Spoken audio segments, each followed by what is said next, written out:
The dropships descended to the murky atmosphere, their hulls gleaming under the pale, dying sun. The planet was a barren husk, scarred by war and abandoned by all but the desperate. The Galactic Federation's finest had come to claim it, their ranks filled with towering warriors from a dozen species, each bristling with advanced weaponry. They moved with the arrogance of conquerors, stepping onto the cracked earth as if they had already won. Sergeant Varkos, a hulking reptilian with plated skin like polished obsidian, surveyed the ruined landscape with disdain. "This is where the resistance hides," he scoffed. "Pathetic. Even the wind here is weak." The others chuckled, their voices a chorus of condescension. The briefing had been clear. Scattered human forces still lingered in the wastelands, clinging to outdated weaponry and primitive tactics. A final sweep would eliminate them. The Federation had long dismissed humans as lesser beings, ingenious, perhaps, but shackled by biology and tradition. Their weapons, antiquated and crude, were seen as relics of a past that had no place in the Federation's shining future. They moved in formation, boots crushing brittle remains of past battles. Their helmets' visors glowed with tactical overlays, mapping out potential threats. But there was nothing, no movement, no resistance, just a silent wasteland, the only sound the crunch of their own footsteps. Then came the first shot, a single, sharp crack cut through the air, primitive yet precise. A split second later, a warrior from the vanguard crumpled, his massive form twitching as a perfectly placed bullet punched through a narrow gap beneath his helmet. The squad hesitated, momentarily caught between confusion and outrage. Their armor was built to withstand plasma fire and kinetic bombardment. How had a single projectile slipped through? "Snipers," barked Lieutenant Orloz, a sleek, four-armed tactician with voice like grinding steel. "Find them." But there was nothing to find. The landscape was open, the rocky formations offering little cover. The wind stirred dust into lazy spirals, revealing nothing of a hidden enemy. Another shot, another soldier down. Panic rippled through the ranks. They activated their scanners, searching for heat signatures, energy discharges, anything. Yet the enemy remained invisible, ghosts in the wasteland. Varkos clenches massive fists. "Cowards. They hide instead of fighting." "Their weapons are laughable," one of the younger recruits sneered. "We have shields, tracking systems." The recruit's words died as a third shot rang out. His body folded unnaturally, a gaping hole where his throat had been. Silence followed, the kind that sank into bones, coiled in the gut. "They're hunting us," Orloz muttered. Varkos growled. "Then we flushed them out." They launched drones, fast and efficient, sweeping over the barren land with razor-sharp optics. They found nothing. No heat signatures, no movement. It was as if the snipers had vanished with the wind. Then a voice crackled over their comms, laced with amusement. A human voice. "Still think our weapons are funny?" Varkos stiffened. The words weren't a taunt. They were a warning. The next shot shattered the drone midair. Then another, and another. Within seconds, every drone was reduced to smoldering debris. A new emotion settled over the Federation soldiers, one they had never felt when facing humans before. Unease. Varkos exhaled slowly, his talons flexing. "They want to fight? Then we give them one." But deep down, he knew this wasn't just a fight. This was something else. Something they weren't prepared for. And somewhere out in the wasteland, unseen and waiting, the snipers watched. The bodies were left where they fell. Not out of cruelty, not out of carelessness, but because there was no time to retrieve them. Every soldier knew what it meant when the unseen enemy controlled the battlefield. Move or die. And yet, moving didn't feel much safer. The Federation warriors adjusted their tactics, forming tighter squads, scanning every shadow, every ridge. Their technology was supposed to make them untouchable. Targeting systems, shielded exosuits, drones, all rendered useless against an enemy they couldn't see. Varkos paced through the shifting ranks, his heavy footfalls betraying none of the unease curling in his gut. "We push forward," he ordered, voice flat, unshaken. "They can't stay hidden forever." He believed that, or at least, he needed his soldiers to. The next shot came from the west. A single shot precise, slicing through the silence like a blade.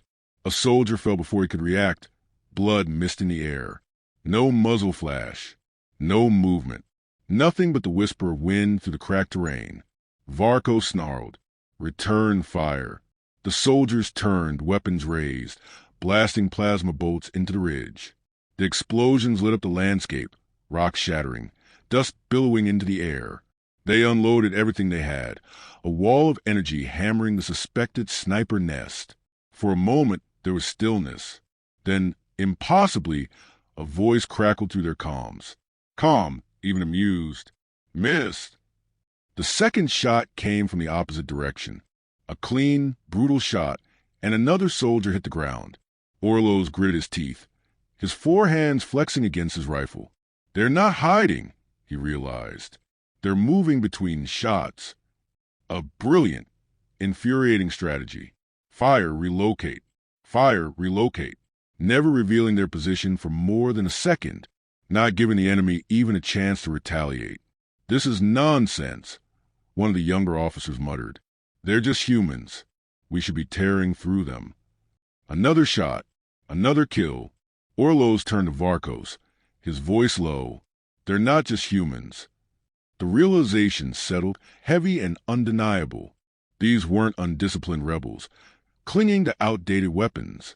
This was a team, a unit trained beyond Federation expectations, moving in sync, reading the battlefield like it was second nature. Then came something worse than the shots. Silence. No more taunts. No more warnings. Just an agonizing, stretched-out quiet that made every exposed inch of skin feel like it was under a sniper's gaze. The Federation soldiers had fought countless battles, crushed rebellions, broken fleets. But now they hesitated. No enemy had ever forced them into this position before, forced them to think about every step, every breath. "Keep moving," Varcos ordered. It was the right call, the only call. Staying still was death. Moving was at least a chance. A flash of motion caught his eye, just a flicker of something along the ridge. A figure? No, just the wind stirring dust. His hands clenched. He didn't like this. He didn't like that he was second-guessing himself. And then at last, something broke the unbearable silence. Not a gunshot. Not a voice. Laughter. Soft. Almost playful. It came from everywhere and nowhere, carried by the wind. Varcos exhaled sharply. His grip tightened on his rifle. For the first time in his long career, he began to understand what fear felt like. The Federation soldiers abandoned their arrogance. The laughter had shaken them more than the bodies, more than the silence. It had been a reminder. This battlefield did not belong to them. It belonged to the ghosts in the hills, the unseen hands pulling the trigger. Varcos adjusted his strategy. The Federation was not invincible, but it was adaptable. Their scanners had failed them. Their brute force had been wasted. Now they would fight with patience.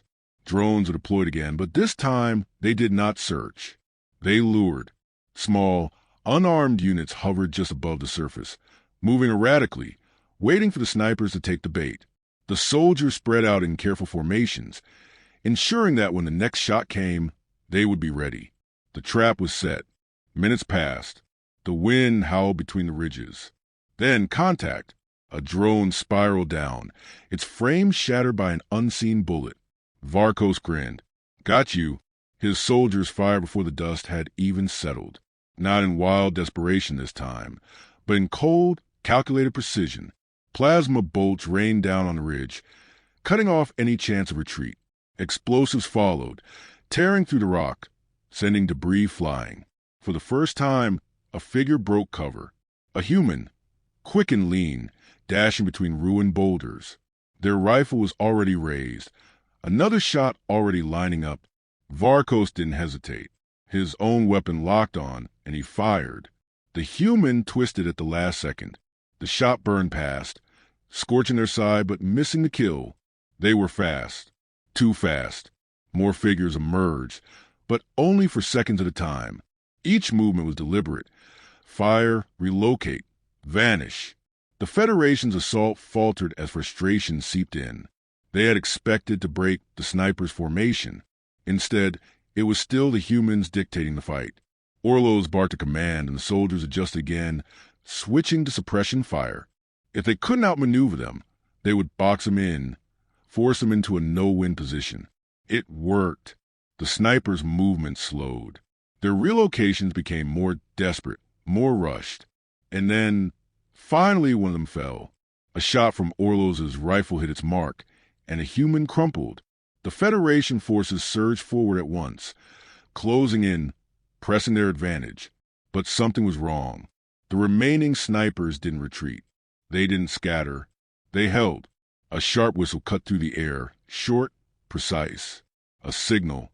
Then the ground beneath the advancing soldiers erupted. Tripwires triggered explosives buried in the dirt, sending Federation warriors sprawling. Smoke and dust engulfed the battlefield.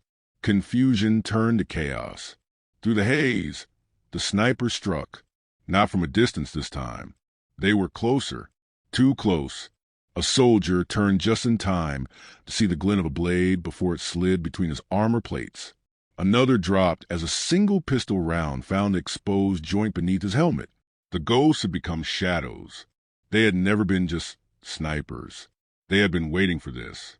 Varkos barely had time to process it before a bullet shattered the rifle in his hands. His fingers stung from the force, and he stumbled back. He looked up just in time to see a figure perched on a rock above him. The leader, the woman.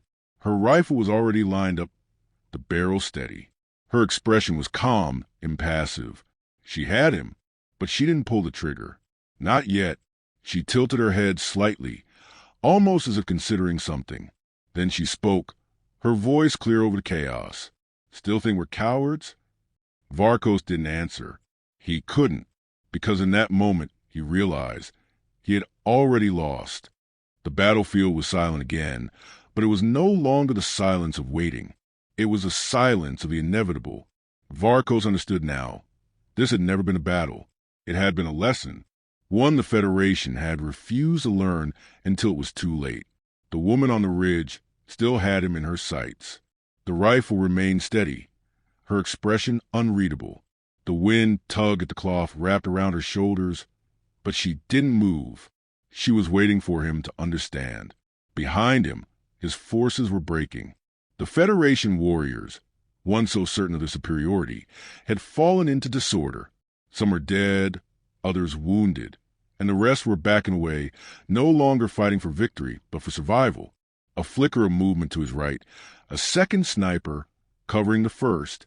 To his left, another. There were more of them than he had realized, more than the reports had suggested. How long had they been here? Watching? Studying them? Varkos exhaled slowly. He could still fight. He could raise his weapon and charge. Try to take as many of them with him as possible. He had been raised to believe in the strength of his kind, in the certainty that the Federation crushed all who opposed it. But belief was nothing against the cold weight of reality. A single thought settled in his mind, sharp and unwelcome. They are better than us. Not stronger, not more advanced, but better, because they had fought a war the Federation hadn't even realized was happening. They had dictated every moment of this battle, forced the enemy into their rhythm, turned arrogance into weakness. The woman finally moved. Slowly, deliberately, she lowered her rifle. "Go," she said. Not an order, not a plea, just a statement of fact. Varkos hesitated, searching her face for some sign of mockery, some hint of cruelty. There was none. She had already won. She didn't need to humiliate him. He turned away. Behind him, the surviving Federation soldiers were already withdrawing, some casting wary glances over their shoulders, others too stunned to look at all. Orlo's fell into step beside him, his four hands clenched. His voice was quiet when he spoke. "This isn't over." Varkos didn't answer. He wasn't sure if he believed that anymore. The snipers did not pursue. They had made their point. The Federation had come here expecting to conquer. Instead, they had been allowed to leave. Varkos did not know what was worse.